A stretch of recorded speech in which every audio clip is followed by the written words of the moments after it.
Hi and welcome back to the channel. Thank you so much for clicking into this video. So in this video, I am going to teach you how to change domain name Hostinger.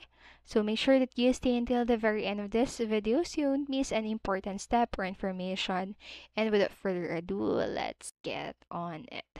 So before we begin, so if you've already or you've recently switched from another CMS to hosting your website builder, you may not be able to change the domain yet. So once you switch from another platform to a builder, you actually have 14 days to restore the original website built on another platform. And during that time, you can change the domain or delete the website.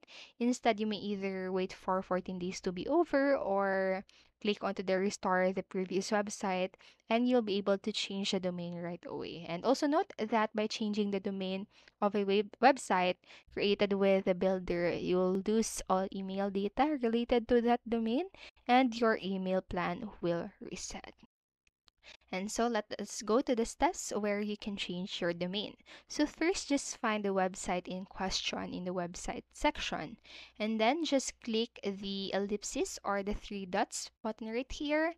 And then select the change domain.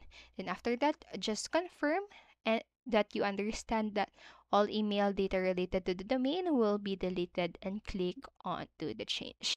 And finally, choose the preferred domain to connect and click onto the change again. And after changing the domain, your website will be up and running within 24 hours. So that's it for this video, and I hope this helped you. And if it did, please make sure to like, subscribe, and hit notification bell button so you won't miss a video. Thank you so much for watching and have a great day. Bye bye.